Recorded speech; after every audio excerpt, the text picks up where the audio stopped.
Dagny estaba de pie ante la ventana de su sala de estar, mirando a la ciudad.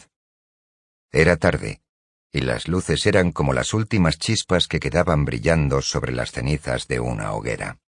Se sentía en paz, y deseó poder mantener su mente en silencio para dejar que sus propias emociones la alcanzasen, para contemplar cada momento del mes que había pasado tan deprisa.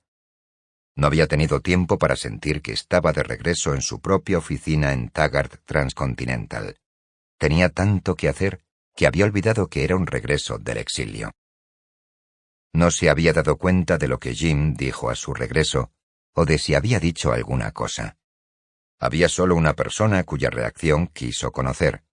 Llamó al hotel Wayne Falkland, pero el señor Francisco d'Anconia, según le dijeron, había regresado a Buenos Aires. Recordó el momento en el que firmó con su nombre al pie de un largo documento legal. Fue el momento que acabó con la línea John Galt. Ahora era de nuevo la línea Río Norte de Taggart Transcontinental, excepto que los hombres de las tripulaciones de los trenes se negaban a renunciar al nombre. A ella también le pareció difícil renunciar a él. Se obligó a no llamarla la John Galt, y se preguntó por qué eso requería un esfuerzo, y por qué sentía un ligero ramalazo de tristeza. Una tarde, en un impulso repentino, dobló la esquina del edificio Taggart para mirar por última vez la oficina de John Galt, Inc., en el callejón. No sabía qué quería, solamente verla, pensó. Habían levantado una barrera de tablones junto a la acera. Estaban demoliendo el viejo edificio. Había cedido finalmente. Ella había trepado por los tablones, y a la luz de la farola de la calle que una vez había proyectado la sombra de un extraño al otro lado del pavimento, miró el interior de su antigua oficina por la ventana. No quedaba nada de la planta baja. Los tabiques habían sido demolidos. Había cañerías rotas colgando del techo y un montón de escombros en el suelo. No había nada que ver. Le había preguntado a Reardon si él había ido allí una noche la primavera pasada y había parado frente a su ventana, luchando contra el deseo de entrar, pero había sabido, incluso antes de que él respondiese, que no había sido él. Ella no le dijo por qué se lo había preguntado. No sabía por qué ese recuerdo aún la perturbaba a veces. Más allá de la ventana de su sala de estar, el rectángulo iluminado del calendario colgaba como una pequeña etiqueta en el cielo negro. Decía 2 de septiembre. Sonrió desafiante, recordando la carrera que había corrido contra sus páginas cambiantes. No había plazos que cumplir ahora, pensó. No había barreras, ni amenazas, ni límites. Oyó una llave girar en la puerta de su apartamento. Era el sonido que había esperado, que había querido oír esa noche. Reardon entró, como había entrado muchas veces, usando la llave que ella le había dado, sin previo aviso. Tiró su sombrero y su abrigo en una silla con un gesto que se había vuelto familiar. Llevaba el traje negro formal de cenar fuera. «Hola», dijo ella. «Aún estoy esperando la noche en la que no te encuentre en casa», respondió él. «Entonces tendrás que llamar a las oficinas de Taggart Transcontinental». «¿Cualquier noche? ¿A ningún otro lugar?» «¿Celoso, Hank?» «No. Curioso de saber cómo sería estarlo». Se quedó de pie mirándola al otro lado de la sala, sin permitirse acercarse a ella, prolongando deliberadamente el placer de saber que podría hacerlo cuando quisiera. Ella llevaba la falda gris y ceñida de un traje de oficina y una blusa de tela blanca transparente hecha a medida como una camisa de hombre. La blusa se ensanchaba por encima de la línea de su cintura, acentuando la forma plana y esbelta de sus caderas. Contra el resplandor de la lámpara detrás de ella, él podía ver la silueta delgada de su cuerpo dentro del círculo que formaba la blusa. «¿Cómo estuvo el banquete?», preguntó ella. «Bien. Escapé tan pronto como pude». «¿Por qué no fuiste? Estabas invitada». «No quería verte en público». Él la miró, como recalcando que tomaba nota del pleno significado de su respuesta. Luego, las líneas de su rostro cambiaron para mostrar el indicio de una sonrisa divertida. Te perdiste todo un espectáculo. El Consejo Nacional de Industrias Metalúrgicas no volverá a imponerse el sufrimiento de tenerme como huésped de honor. No, si pueden evitarlo. ¿Qué pasó? Nada. Solo un montón de discursos. ¿Lo pasaste mal? No. Sí, en cierta forma. Realmente quería disfrutarlo. ¿Te traigo una bebida? Sí. ¿Puedes? Ella se volvió para irse. Él la detuvo, sosteniéndola de los hombros por detrás, le inclinó la cabeza hacia atrás y la besó en la boca. Cuando él levantó la cabeza, ella volvió a traérsela hacia sí con un gesto demandante de propiedad, como enfatizando su derecho a hacerlo. Luego se alejó unos pasos de él. Da igual la bebida, dijo. Realmente no la quería, excepto para verte servirme. Bien, entonces, déjame servirte. No. Él sonrió estirándose en el sofá, con las manos cruzadas bajo la cabeza. Se sentía en su hogar. Era el primer hogar que había encontrado jamás. ¿Sabes? La peor parte del banquete fue que el único deseo de cada persona presente era que acabase, dijo. Lo que no puedo entender es por qué querían hacerlo. Para empezar, no tenían por qué, ciertamente, por lo que a mí respecta. Ella tomó una caja de cigarrillos, la extendió hacia él. Luego sostuvo la llama de un mechero en la punta del cigarrillo que él había tomado, de una manera deliberada que implicaba que estaba sirviéndolo. Sonrió en respuesta a la risa por lo bajo de él, y luego se sentó en el brazo de un sillón al otro lado de la sala. ¿Por qué aceptaste la invitación, Hank?, preguntó. Siempre te has negado a unirte a ellos. No quería rehusar una oferta de paz. Cuando los he derrotado, y ellos lo saben, nunca me uniré a ellos. Pero una invitación para aparecer como huésped de honor... Bueno, pensé que eran buenos perdedores. Pensé que era generoso de su parte. ¿De su parte? ¿Vas a decir de mi parte? Hank, después de todas las cosas que han hecho para pararte, he ganado, ¿no? Así que pensé, ya sabes, no les reprocho que no pudiesen ver el valor del metal antes, siempre que finalmente lo vieran. Cada hombre aprende a su propia manera y a su propio ritmo. Desde luego, sabía que había mucha cobardía allí, y envidia e hipocresía, pero pensé que eso estaba solo en la superficie.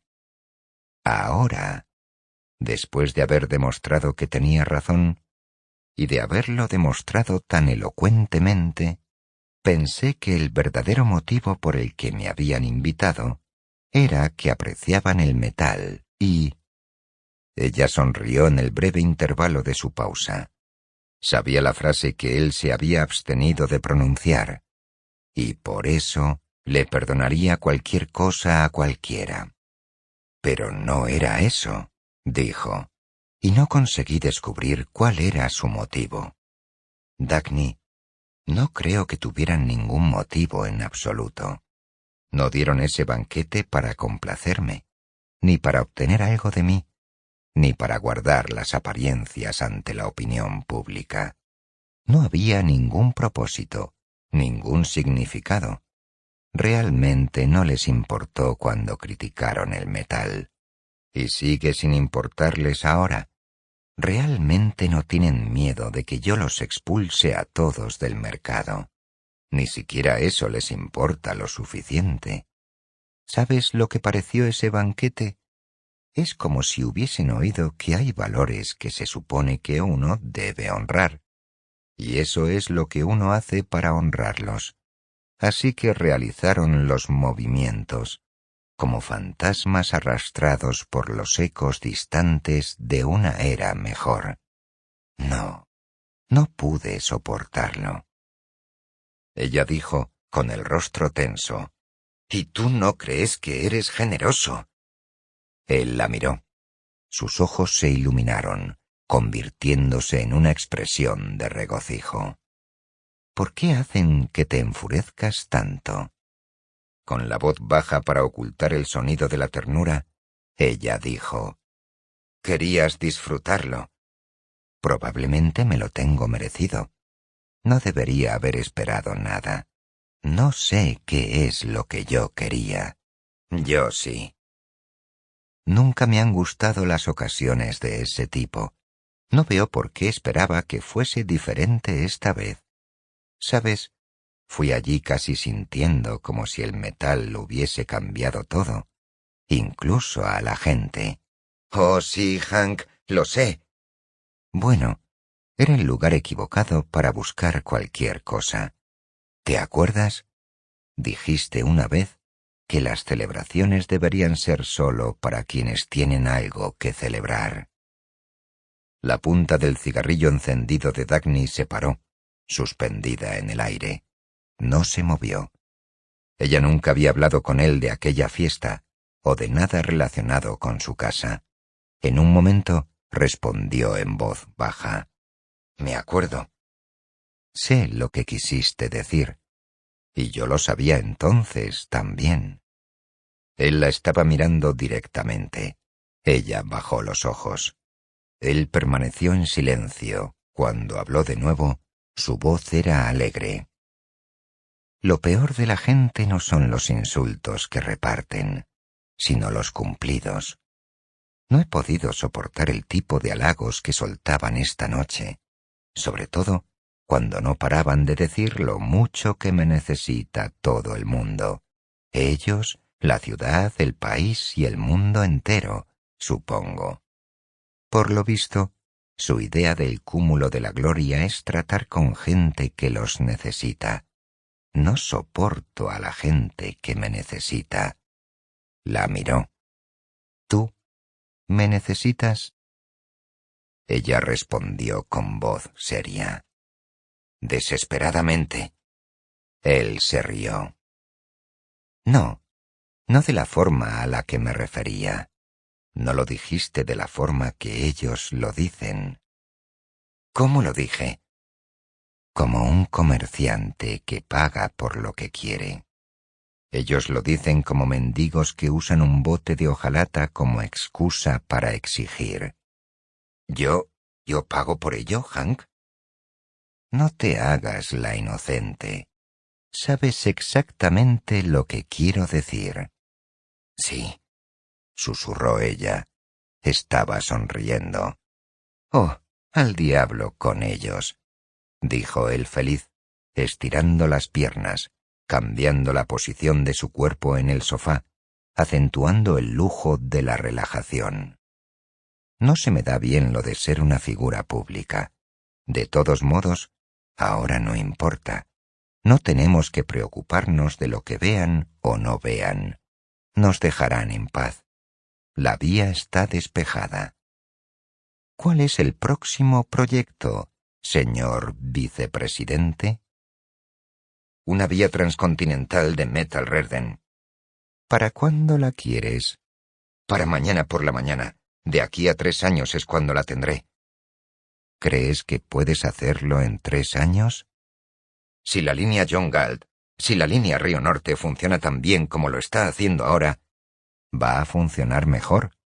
Esto es solo el comienzo. He diseñado un plan de acción. A medida que ingrese el dinero, voy a empezar a desmantelar la vía principal, una división detrás de otra, y a sustituirla por raíles de Metal Redden. Muy bien. Cuando quieras empezamos. Continuaré llevando los raíles viejos a los ramales. No durarán mucho más si no lo hago. En 3 años, viajarás sobre tu propio metal hasta San Francisco, si alguien quiere organizar un banquete en tu honor allí. En 3 años, tendré fundiciones produciendo Metal Redden en Colorado, en Michigan y en Idaho. Ese es mi plan de acción. ¿Tus propias fundiciones? ¿Filiales? Ajá. ¿Y qué pasa con la ley de igualación de oportunidades? No creerás que esa ley existirá de aquí a 3 años, ¿verdad? Les hemos dado tal demostración que toda esa basura va a ser barrida del mapa. El país entero está con nosotros. ¿Quién va a querer parar las cosas ahora? ¿Quién escuchará esas sandeces? Hay un grupo de presión de la mejor clase de hombres trabajando en Washington mientras hablamos. Van a conseguir que tiren la ley de igualación a la basura en la próxima sesión. Espero que sí. Me ha costado muchísimo, estas últimas semanas, poner en marcha los hornos nuevos, pero ahora todo está encaminado. Los están construyendo. Puedo relajarme y tomármelo con calma.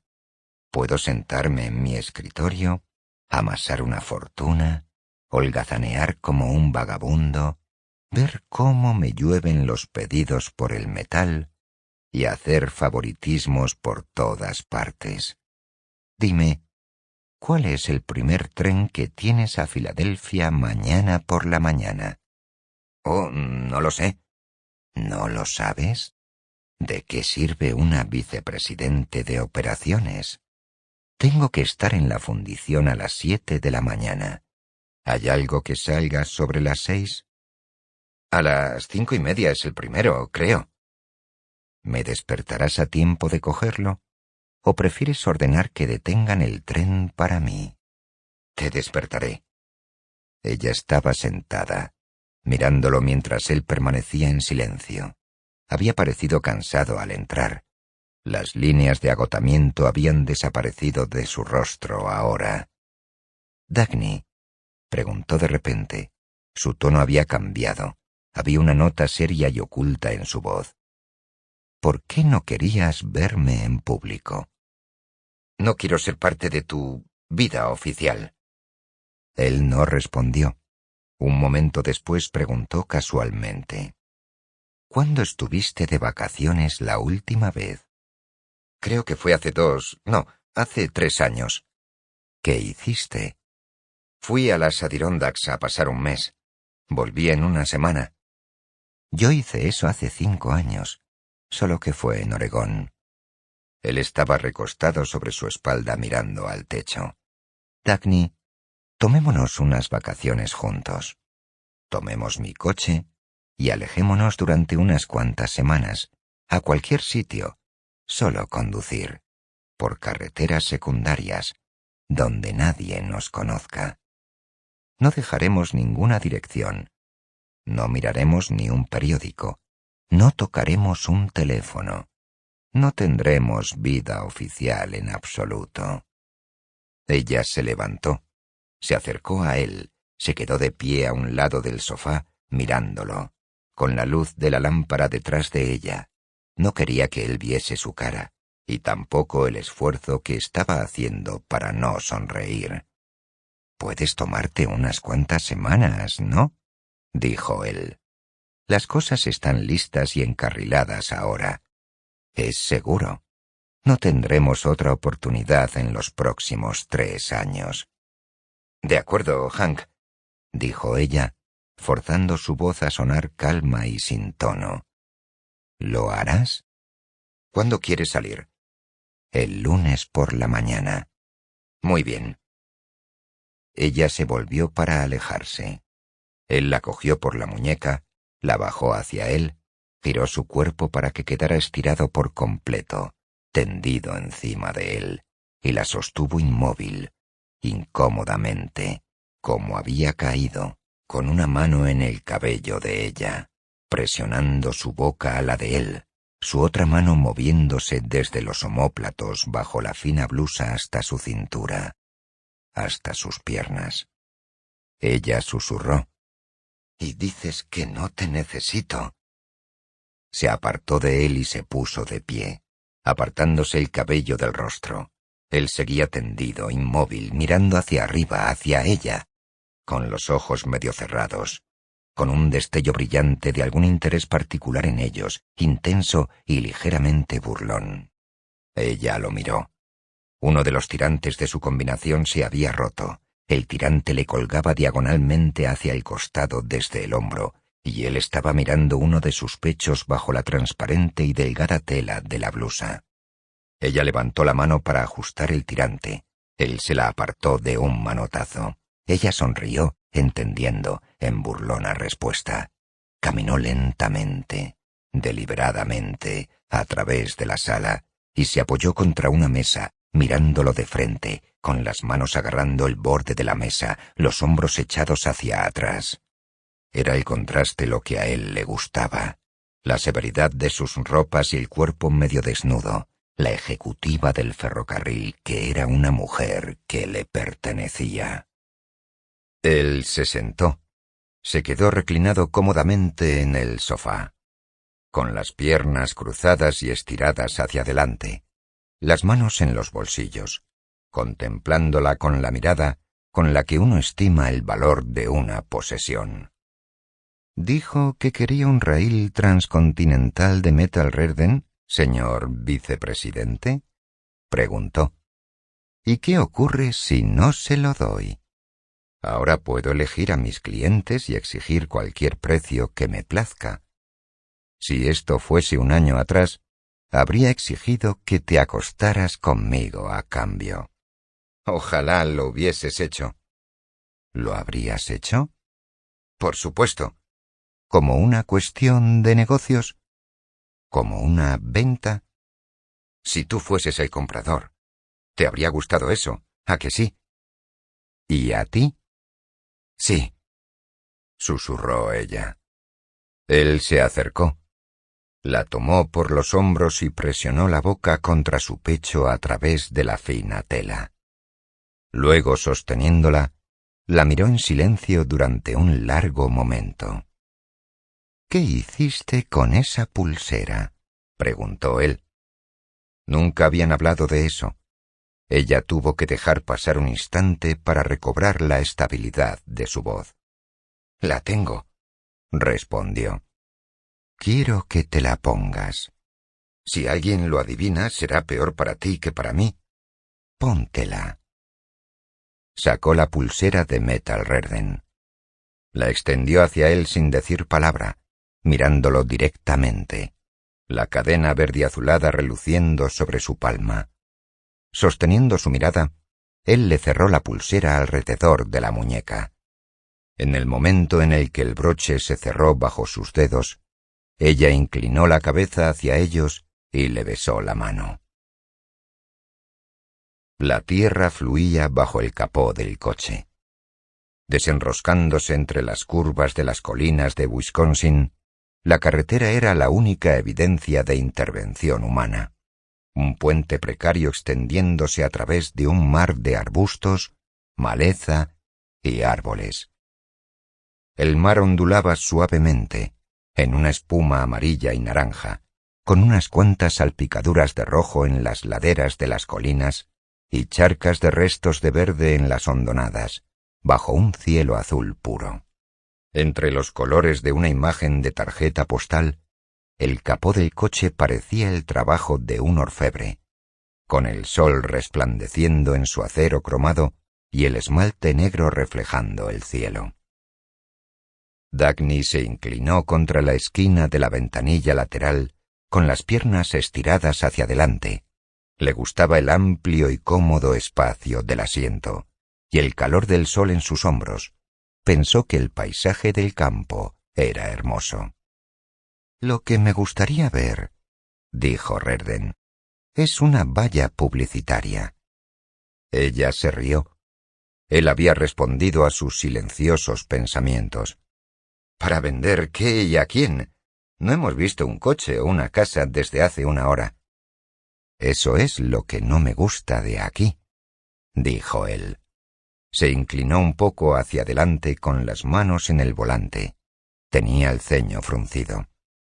«Mira esa carretera». La larga cinta de hormigón estaba desteñida hasta un tono gris polvoriento de huesos abandonados en un desierto, como si el sol y las nieves hubiesen carcomido los rastros de neumáticos, gasolina y carbón. el brillante lustre del movimiento. Verdes hierbajos se elevaban desde las grietas angulosas del hormigón. Nadie había usado la carretera ni la había reparado desde hacía muchos años, pero las grietas eran pocas. «Es una buena carretera», dijo Rerden. «Fue construida para durar. El hombre que la construyó debe haber tenido una buena razón para esperar que transportase un tráfico pesado en años venideros». «Sí.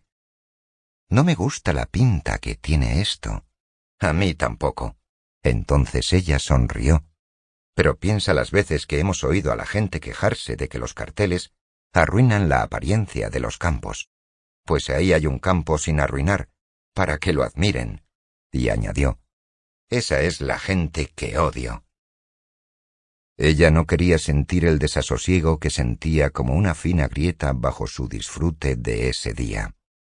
Había sentido ese desasosiego a veces, en las últimas 3 semanas, al ver el campo que fluía a los lados, ante el avance de la cuña del capó del coche. Sonrió. El capó había sido el punto inmóvil en su campo de visión, mientras que la tierra había pasado junto a ellos. El capó había sido el centro, el foco, la seguridad en un mundo borroso que se desvanecía. El capó frente a ella y las manos de Rerden en el volante a su lado. Sonrió, pensando que estaba satisfecha de dejar que esa fuera la forma de su mundo. Después de la primera semana de ir a la deriva, en la que habían conducido sin rumbo, a merced de intersecciones desconocidas, él le había dicho una mañana al salir: «Dagny, ¿el descanso tiene que carecer de objetivo?» Ella había reído, respondiendo: «No, ¿qué fábrica quieres ver?» Él había sonreído, ante la culpa que no tenía que asumir, ante las explicaciones que no tenía que dar, y había respondido: «Es una mina abandonada de mineral de hierro cerca de la bahía de Saginaw, de la que he oído hablar. Dicen que está agotada». Habían conducido a través de Michigan hasta la mina de mineral de hierro. Habían caminado a través de los salientes de un pozo vacío, con los restos de una grúa inclinándose sobre ellos como un esqueleto contra el cielo, y la fiambrera oxidada de alguien rodando bajo sus pies con un repiqueteo. Ella había sentido un ramalazo de desasosiego, más intenso que triste, pero Rerden había dicho alegremente: «Agotada, ¿qué diablos? Les mostraré cuántas toneladas y cuántos dólares puedo extraer de este lugar». Mientras andaban de regreso al coche, él había dicho: «Si pudiera encontrar al hombre adecuado, mañana temprano compraría esa mina para él y lo pondría a trabajar en ella». Al día siguiente, mientras conducían hacia el oeste y hacia el sur, hacia las llanuras de Illinois, él había dicho de repente, después de un largo silencio: «No, tendré que esperar hasta que tiren esa ley a la basura. El hombre que pudiera trabajar esa mina no necesitaría que yo le enseñase. El hombre que necesitara que le enseñase no valdría nada en absoluto». Podían hablar de su trabajo como siempre habían hecho, con plena confianza de que el otro le comprendería. Pero nunca hablaron uno del otro. Él actuaba como si su apasionada intimidad fuese un hecho físico sin nombre, que no ha de ser identificado en la comunicación entre dos mentes. Cada noche era como si ella yaciese en los brazos de un extraño que le dejaba ver cada estremecimiento de sensación que recorría su cuerpo, pero que nunca le permitiría saber si los choques alcanzaban algún temblor en respuesta dentro de él. Ella yacía desnuda a su lado, pero en la muñeca llevaba la pulsera de Metal Rerden. Ella sabía que él odiaba el calvario de firmar como señor y señora Smith en los registros de moteles de mala muerte. Había tardes en las que ella notaba la leve contracción de enfado en la tensión de su boca, al firmar con nombres falsos un fraude programado, un enfado contra quienes hacían ese fraude necesario. Ella notaba con indiferencia los aires de deliberado disimulo en los modales de los recepcionistas de los hoteles, que parecía sugerir que tanto los huéspedes como los recepcionistas eran cómplices de una culpa vergonzosa, la culpa de buscar el placer. Pero sabía que a él eso no le importaba cuando estaban solos, cuando la sostenía contra él un momento y ella veía que sus ojos estaban llenos de vida y libres de culpa. Condujeron a través de pequeños pueblos, a través de remotas carreteras secundarias, a través del tipo de sitios que ellos no habían visto en años. Ella se sintió incómoda al ver los pueblos. Pasaron varios días antes de que se diera cuenta de que era lo que más echaba de menos, ver algo recién pintado. Las casas se erguían como hombres con trajes arrugados que habían perdido el deseo de ponerse derechos. Las cornisas eran como hombros caídos. Los peldaños torcidos de los porches eran como dobladillos raídos. Las ventanas rotas eran como parches, remendados con tablas. La gente en las calles se quedaba mirando el coche nuevo, no como uno mira un espectáculo poco frecuente, sino como si la reluciente forma negra fuese una visión imposible salida de otro mundo.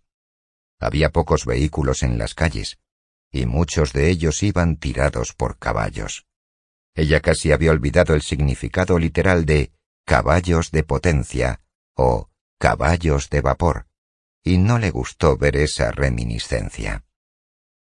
Un día, en un paso a nivel, ella no sonrió cuando Rerden lo hizo por lo bajo, señalando el tren de un pequeño ferrocarril regional al emerger, bamboleándose, desde detrás de una colina, tirado por una antigua locomotora que tosía humo negro a través de una alta chimenea.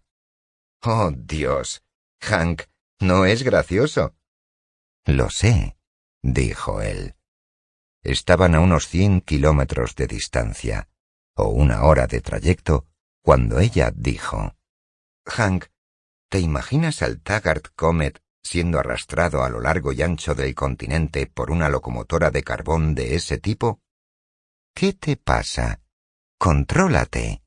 «Lo siento, es que no paro de pensar que no servirá de nada, todo mi nuevo raíl y todos tus hornos nuevos, si no encontramos a alguien capaz de fabricar motores diésel, si no lo encontramos pronto. Ted Nielsen de Colorado es tu hombre». «Sí, si encuentra una forma de abrir su nueva planta. Ha puesto más dinero del que debería en los bonos de la línea John Galt». «Esa inversión ha acabado siendo bastante rentable, ¿no?» «Sí, pero lo ha retrasado. Ahora está listo para ir adelante, pero no puede conseguir las herramientas. No quedan fresadoras para comprar en ningún sitio, a ningún precio. No está consiguiendo más que promesas y demoras. Está recorriendo el país en busca de chatarra de fábricas cerradas que pueda aprovechar. Si no empieza pronto, lo hará. ¿Quién va a pararlo ahora?» «Hank», dijo ella de repente, «¿podríamos ir a un sitio que me gustaría ver?» «Seguro. A donde quieras. ¿Qué sitio?» «Está en Wisconsin. En tiempos de mi padre, allí había una gran empresa de motores. Teníamos un ramal dándole servicio, pero cerramos esa línea. Hará unos 7 años, cuando cerraron la fábrica. Creo que es una de esas zonas que ahora están arruinadas. Quizá aún haya algo de maquinaria allí que Ted Nielsen pueda aprovechar. Puede que ni se hayan dado cuenta de que está allí. El lugar quedó en el olvido y no hay ningún transporte hasta ese lugar». «La encontraré. ¿Cuál era el nombre de la fábrica?» «La 20th Century Motor Company». «Ah, por supuesto. Esa era una de las mejores firmas de motores en mi juventud. Quizá la mejor.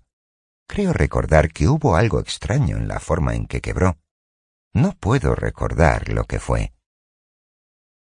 Les llevó 3 días de indagaciones, pero encontraron la carretera abandonada y descolorida, y ahora estaban conduciendo a través de las hojas amarillas que relucían como un mar de monedas de oro, hacia la 20th Century Motor Company. «Hank, ¿y si le pasa algo a Ted Nielsen?», preguntó ella de repente, mientras conducían en silencio. ¿Por qué iría a pasarle algo? No sé, pero...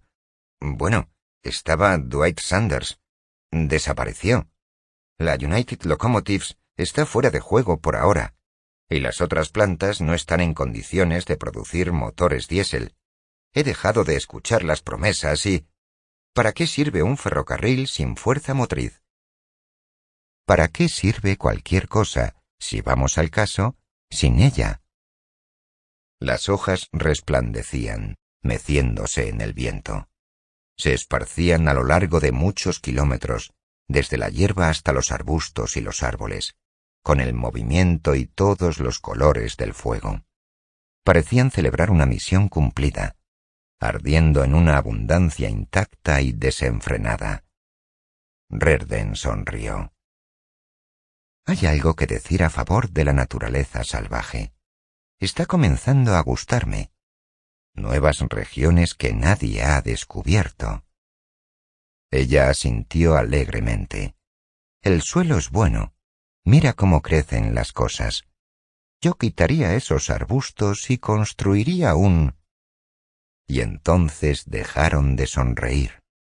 El cadáver que vieron entre la maleza al lado de la carretera era un cilindro oxidado con trozos de vidrio, lo que quedaba del surtidor de una gasolinera.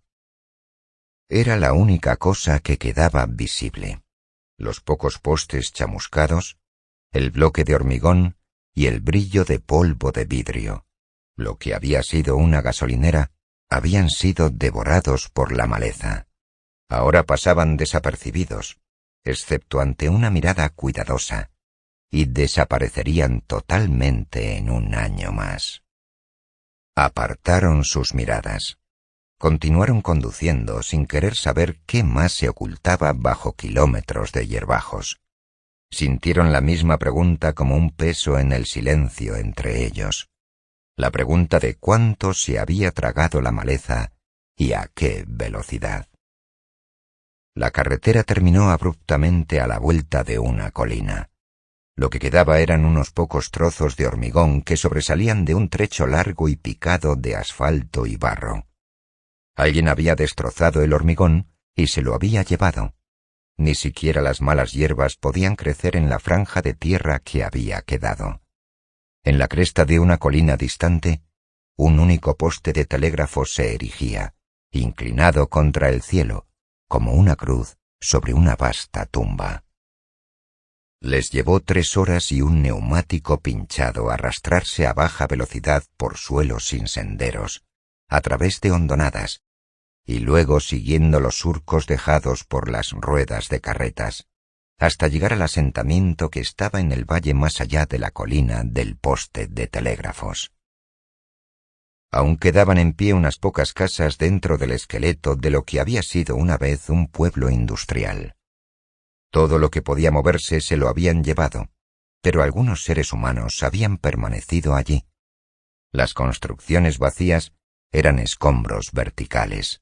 No habían sido devoradas por el tiempo, sino por los hombres. Había tablas arrancadas al azar, trozos de techos que faltaban, agujeros que quedaban en sótanos destripados. Parecía como si manos ciegas hubiesen tomado lo que necesitaban en ese momento, sin ningún concepto de que seguirían existiendo la mañana siguiente. Las casas deshabitadas estaban dispersas al azar entre las ruinas. El humo de chimeneas era el único movimiento visible en el pueblo. Una estructura de hormigón, que había sido una escuela, se erguía en las afueras. Parecía una calavera con las cuencas vacías de ventanas sin cristales, con unos pocos mechones de cabello aún pegados a ella, en forma de cables rotos. Más allá del pueblo, en una colina distante, estaba la fábrica de la 20th Century Motor Company. Sus paredes, las vertientes del tejado y las chimeneas, parecían en buen estado, inexpugnable como una fortaleza. Habría parecido intacta si no hubiese sido por un tanque de agua plateado. El tanque de agua estaba inclinado hacia un lado.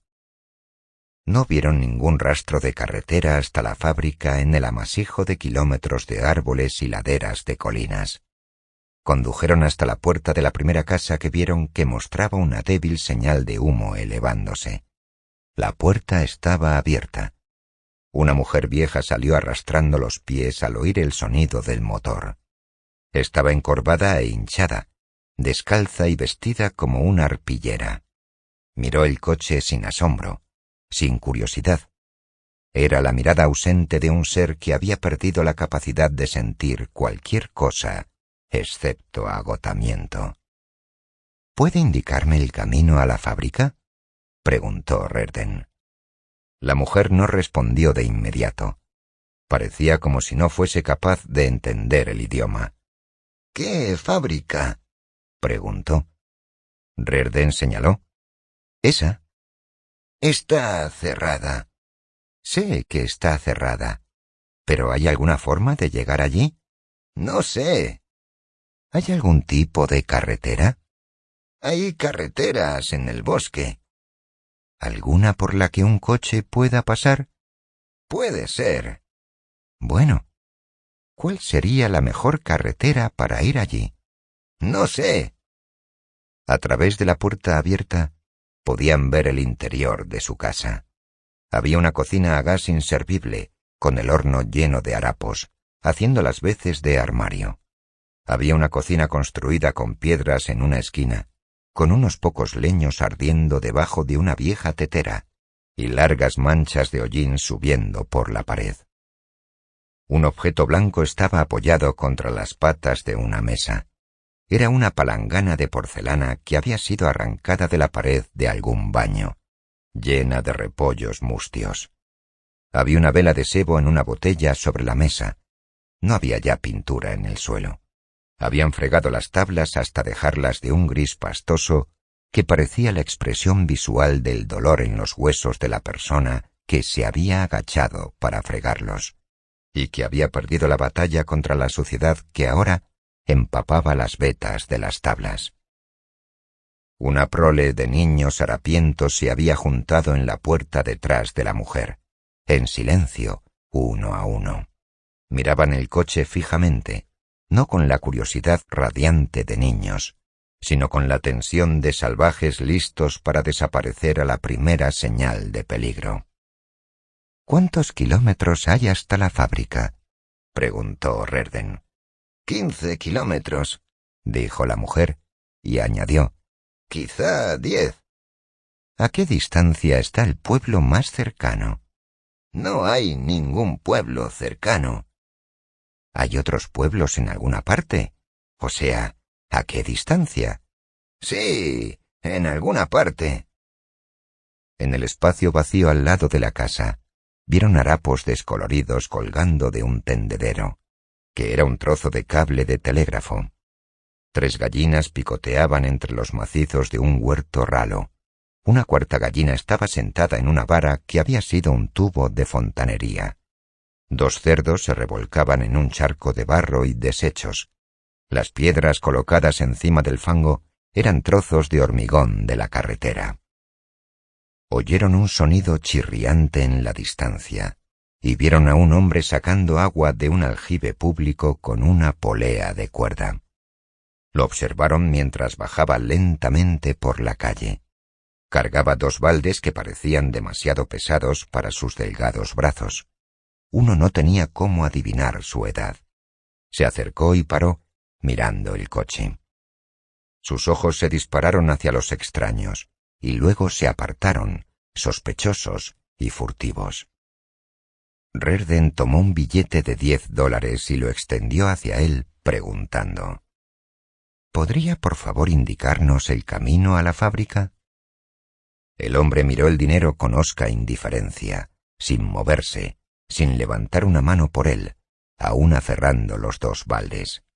Si uno fuese a ver alguna vez a un hombre desprovisto de codicia, pensó Dagny, ahí estaba. No necesitamos dinero por aquí, dijo. ¿No trabajáis para ganaros la vida? Sí. Bien. ¿Qué usáis como dinero? El hombre dejó los baldes en el suelo, como si se le acabase de ocurrir que no necesitaba seguir aguantando su peso. No usamos ningún dinero, dijo. Solo intercambiamos cosas entre nosotros. ¿Cómo comerciáis con gente de otros pueblos? No vamos a ningún otro pueblo. No parecéis tenerlo fácil aquí. ¿Y qué le importa eso a usted? Nada, pura curiosidad. ¿Por qué os quedáis todos vosotros aquí? Mi viejo tenía una tienda de comestibles aquí, solo que la fábrica cerró. ¿Por qué no os mudasteis? ¿A dónde? A cualquier sitio. ¿Para qué? Dagny estaba mirando a los dos baldes. Eran latas cuadradas con asas de cuerda. Habían sido latas de gasolina. Escucha, dijo Rerden. ¿Puedes decirnos si hay una carretera hasta la fábrica? Hay un montón de carreteras. ¿Hay alguna por la que pueda ir un coche? Supongo que sí. ¿Cuál? El hombre sopesó el problema seriamente durante algunos momentos. Bien, ahora si usted dobla a la izquierda en la escuela, dijo, y sigue hasta llegar al roble torcido, allí hay una carretera que está bien cuando no ha llovido en un par de semanas. ¿Cuándo llovió la última vez? Ayer. ¿Hay otra carretera? Bueno, podría ir a través de los pastos de Hanson y a través del bosque, y luego hay una carretera sólida y buena allí que lleva hasta el arroyo. ¿Hay un puente que cruce el arroyo? No. ¿Cuáles son las otras carreteras? Pues, si es una carretera para un coche, lo que quiere, hay una al otro lado del terreno de Miller. Está pavimentada. Es la mejor carretera para un coche. Solo doble a la derecha en la escuela y... Pero esa carretera no va a la fábrica, ¿verdad? No, a la fábrica no. Bien, dijo Rerden. Supongo que ya encontraremos nuestro propio camino. Había presionado el botón de arranque, cuando una piedra fue a estrellarse contra el parabrisas. El cristal era a prueba de roturas, pero un sol de grietas se extendió por todo él. Vieron a un pequeño y harapiento rufián desaparecer detrás de una esquina con una carcajada estruendosa. Y oyeron la risa estridente de otros niños respondiéndole detrás de algunas ventanas o hendiduras. Rerden contuvo una palabrota. El hombre miró perezosamente al otro lado de la calle, frunciendo un poco el ceño. La vieja mujer siguió mirando, sin reaccionar. Se había quedado allí de pie sin decir nada, observando, sin ningún interés o propósito, como un compuesto químico en una placa fotográfica, absorbiendo formas visuales porque estaban allí para ser absorbidas, pero incapaz de formar algún juicio sobre los objetos de su visión. Dagny había estado estudiándola durante algunos minutos. La hinchada deformidad del cuerpo de la mujer no parecía ser producto de la edad y el abandono. Parecía como si estuviera embarazada. Eso parecía imposible, pero mirándola más de cerca, Dagny vio que su pelo, del color del polvo, no estaba encanecido y que tenía pocas arrugas en la cara. Eran solo los ojos vacíos, los hombros encorvados y el arrastrar los pies lo que le daba un aire de senilidad. Dagny se asomó y preguntó: «¿Cuántos años tiene usted?» La mujer la miró, no con resentimiento, sino simplemente como uno contempla una pregunta inútil. 37, respondió. Se habían alejado, conduciendo una distancia que una vez habían sido unas 5 manzanas cuando Dagny habló. «Hank», dijo aterrada, «esa mujer tiene solo 2 años más que yo». «Sí». «Dios, ¿cómo han podido llegar a un estado como ese?» Él se encogió de hombros. «¿Quién es John Galt?» Lo último que vieron al salir del pueblo fue una valla publicitaria. Un diseño aún era visible en las franjas descascarilladas, impreso sobre el gris muerto que una vez había sido un color. Era publicidad de una lavadora. En un campo distante, más allá del pueblo, vieron la figura de un hombre moviéndose lentamente, feamente encorvado al realizar un esfuerzo físico poco adecuado para un cuerpo humano. Estaba empujando un arado con sus manos. Llegaron a la fábrica de la 20th Century Motor Company, 3 kilómetros más allá, 2 horas más tarde. Sabían al subir la colina que su búsqueda sería inútil. Un candado herrumbroso colgaba en la puerta de la entrada principal, pero las enormes ventanas estaban hechas añicos y el lugar era accesible a cualquiera, incluso a las marmotas, a los conejos y a las hojas secas que yacían amontonadas en su interior. La fábrica había sido desguazada hacía mucho tiempo. Las grandes piezas de maquinaria habían sido retiradas usando algún método civilizado. Los limpios agujeros de sus bases aún estaban en el hormigón del suelo. El resto había ido a parar a saqueadores fortuitos. No quedaba nada, excepto desechos que el vagabundo más necesitado habría considerado inservibles. Montones de chatarra retorcida y oxidada, de tablas, yeso y trozos de vidrio.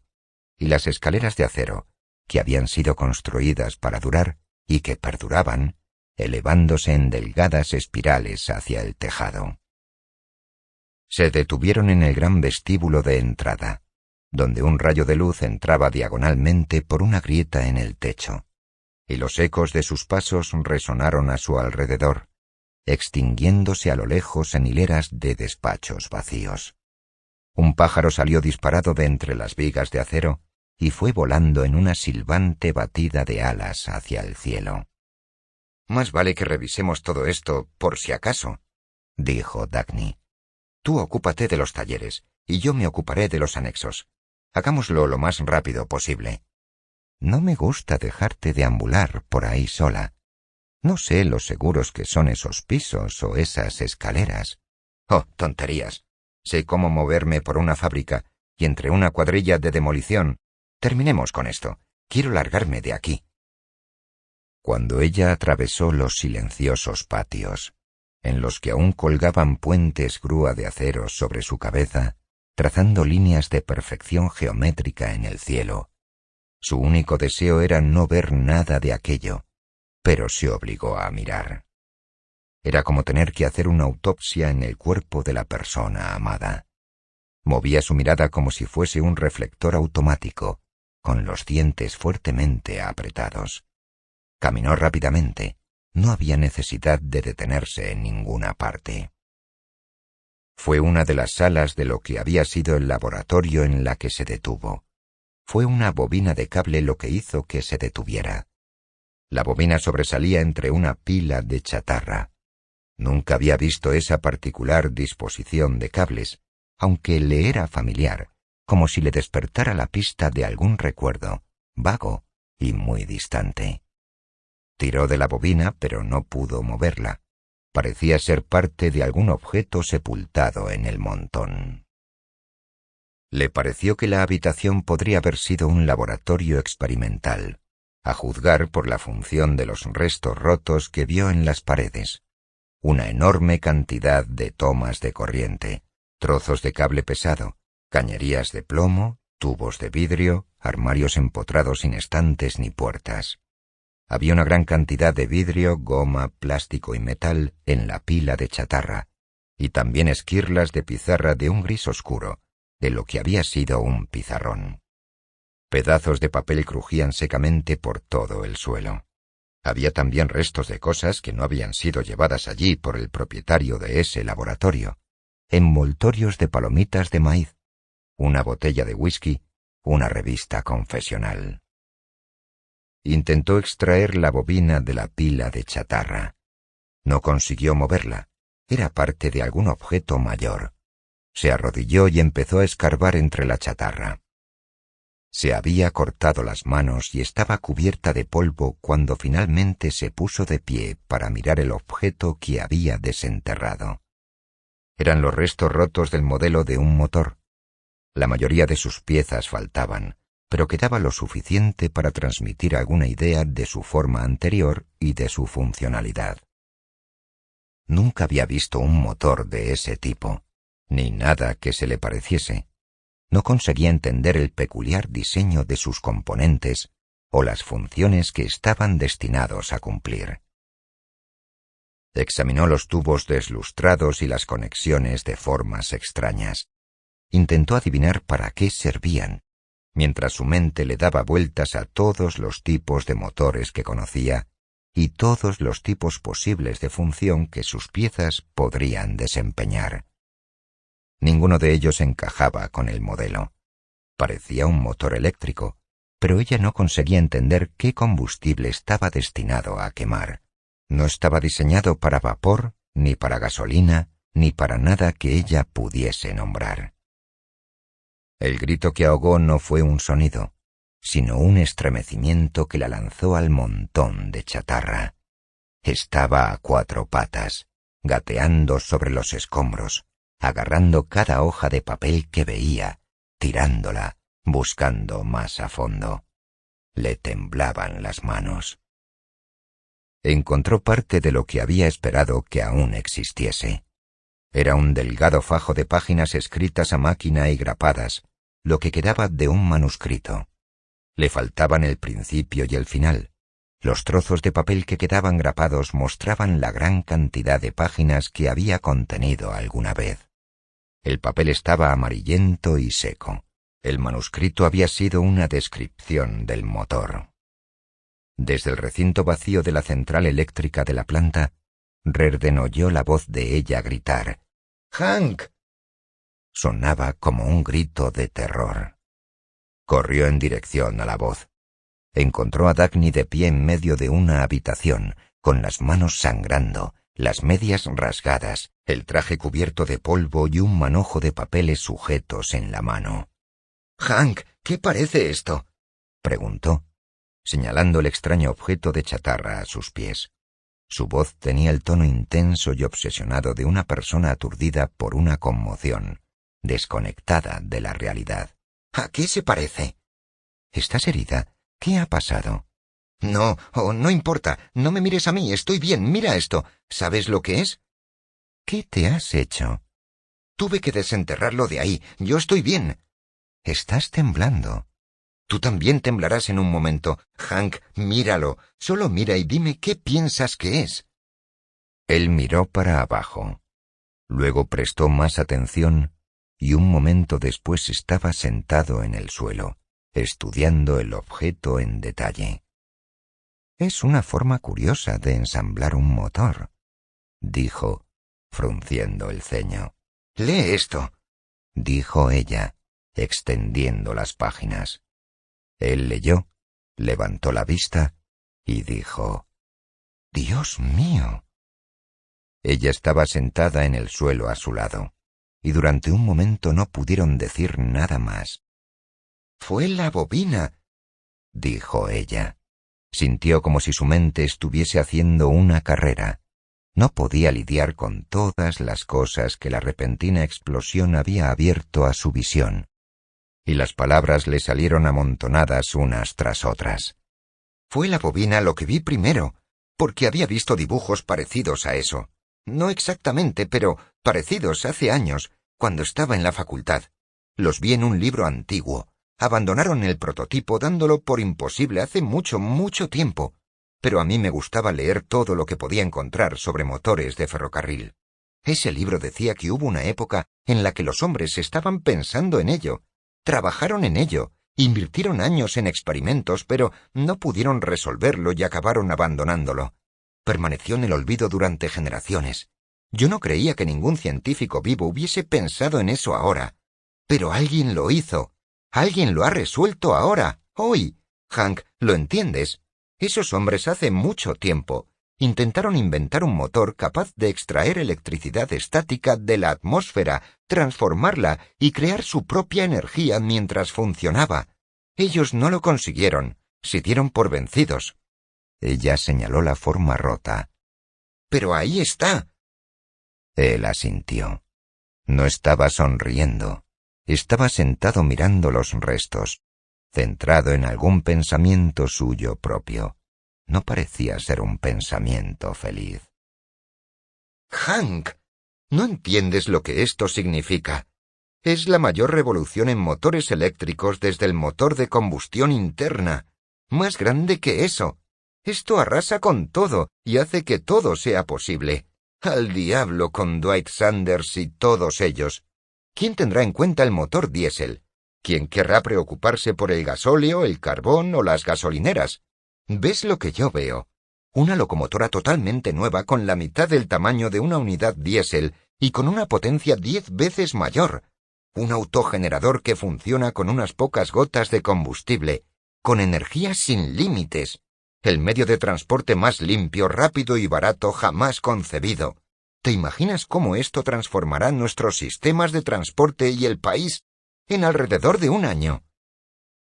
No había ninguna chispa de entusiasmo en el rostro de él. Dijo lentamente: ¿Quién lo diseñó? ¿Por qué lo dejaron aquí? Lo descubriremos. Él sopesó las páginas en su mano, reflexionando. Dagny preguntó: si no encuentras al hombre que lo creó, ¿serás capaz de reconstruir ese motor con lo que queda de él? Ella se tomó un largo momento. Luego, la palabra cayó con un sonido de decepción. No. Nadie será capaz de hacerlo. Todo lo que hizo fue correcto. Funcionaba, a juzgar por lo que escribe aquí. Es la cosa más grandiosa que han visto mis ojos. Lo era. No podemos hacerlo funcionar otra vez. Para recuperar lo que falta, sería necesaria una mente tan grande como la suya. Lo encontraré, aunque tenga que dejar todas las demás cosas que estoy haciendo.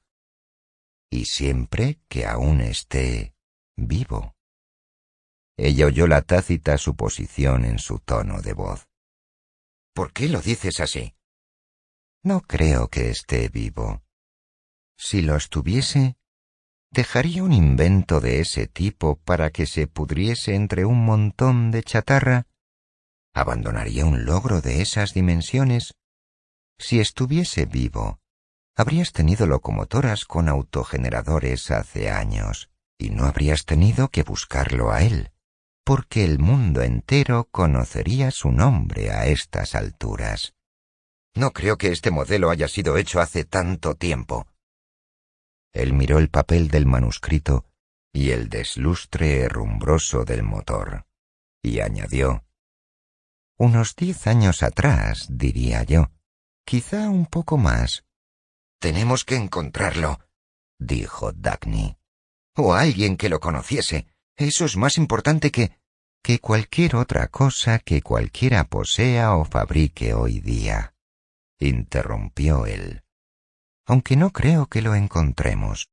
Y si no lo hacemos, nadie será capaz de repetir su resultado.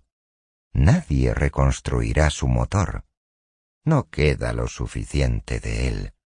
Es únicamente una pista valiosísima, pero haría falta el tipo de mente que nace una vez cada siglo para terminarlo. ¿Te imaginas a los diseñadores de motores actuales intentándolo? No. No queda ni un diseñador de primera. No ha habido ninguna idea nueva en el campo de los motores durante años. Esa es una profesión que parece estar muriendo, o ya muerta. Hank, ¿sabes lo que habría significado ese motor si hubiese llegado a construirse? Él se rió brevemente entre dientes. Yo diría, unos 10 años añadidos a la vida de cada persona en este país. Si consideras cuántas cosas habría hecho más fáciles y más baratas de producir, cuántas horas de trabajo humano habría liberado para otras tareas, y cuánto más el trabajo de cada uno le habría rendido. Locomotoras, ¿qué me dices de automóviles y barcos y aviones con un motor de ese tipo? Y tractores, y plantas de energía eléctrica. Todos conectados a un suministro ilimitado de energía, sin combustible que pagar, excepto por unos cuantos centavos para que el convertidor siga funcionando. Ese motor podría haber puesto en movimiento a todo el país y haberlo puesto en órbita. Habría llevado una bombilla de luz eléctrica a cada agujero, incluso a los hogares de esas personas que vimos allá abajo en el valle. ¿Lo habría hecho? Lo hará. Voy a encontrar al hombre que lo creó. Lo intentaremos. Él se puso de pie bruscamente, pero se detuvo para mirar los restos rotos y dijo, con una sonrisa que no era alegre: ese era el motor para la línea John Galt. Luego habló en la manera brusca de un ejecutivo. Primero, intentaremos ver si podemos encontrar la oficina de personal aquí. Buscaremos sus registros si queda alguno. Queremos los nombres del equipo de investigación y de sus ingenieros. No sé quién es el dueño de este lugar ahora, y sospecho que los dueños serán difíciles de hallar o no habrían dejado que llegase a este punto. Luego revisaremos cada sala del laboratorio. Después haremos que un par de ingenieros vuelen hasta aquí y criben el resto del lugar. Se pusieron en marcha, pero ella se detuvo un momento en el umbral. Hank, ese motor era la cosa más valiosa dentro de esta fábrica, dijo, su voz baja. Valía más que la fábrica entera y que todo lo que alguna vez hubo en ella. Sin embargo, lo pasaron por alto y lo dejaron en la basura. Fue la única cosa que a nadie le pareció que valiese la pena llevarse. Eso es lo que me asusta de todo esto, respondió él. Inspeccionar la oficina de personal no les llevó mucho tiempo. La encontraron por el letrero que había quedado en la puerta, el cual era la única cosa que quedaba de ella. No había muebles dentro, ni papeles, nada más que trozos de ventanas hechas añicos. Regresaron a la sala del motor. Gateando sobre manos y rodillas, examinaron cada trozo de chatarra que cubría el suelo. No había mucho que encontrar. Separaron los papeles que parecían contener notas de laboratorio, pero ninguno hacía referencia al motor, y no había páginas del manuscrito entre ellos. Los envoltorios de palomitas de maíz y la botella de whisky eran prueba del tipo de hordas invasoras que habían pasado por esa sala, como olas arrastrando los restos de destrucción a profundidades desconocidas. Separaron unos cuantos trozos de metal que podrían haber sido parte del motor, pero eran demasiado pequeños como para tener algún valor. Parecía que al motor le habían arrancado algunas partes. Quizá había sido alguien que pensó que podría darles algún uso convencional. Lo que había quedado era demasiado extraño como para ser de interés para cualquiera. Apoyada en sus doloridas rodillas, con las palmas de las manos extendidas sobre el áspero suelo, ella sintió la ira temblando en su interior. Una dolorosa e impotente ira en respuesta a una profanación. Se preguntó si los pañales de alguien colgaban de un tendedero hecho con los cables que faltaban del motor, si sus ruedas se habían convertido en una polea de cuerda sobre algún aljibe comunal, si su cilindro era ahora una maceta con geranios en el alféizar de la ventana de la amada del hombre de la botella de whisky. Había restos de luz sobre la colina, pero una neblina azul avanzaba sobre los valles, y el rojo y el dorado de las hojas se estaba extendiendo hacia el cielo en las franjas del ocaso. Era de noche cuando terminaron. Ella se puso de pie y se inclinó contra el marco vacío de la ventana para sentir una caricia de aire fresco en la frente. El cielo estaba de un azul oscuro. Podría haber puesto en movimiento a todo el país y haberlo puesto en órbita. Miró hacia abajo, al motor. Miró hacia afuera, al campo. Gimió de pronto invadida por un estremecimiento único y prolongado, y dejó caer la cabeza sobre el brazo, mientras seguía de pie, presionada contra el marco de la ventana. —¿Qué pasa? —preguntó él. Ella no respondió. Él miró hacia afuera. Allá abajo, en el valle, en la creciente oscuridad de la noche, temblaban unas cuantas manchas pálidas, que eran luces de velas de sebo.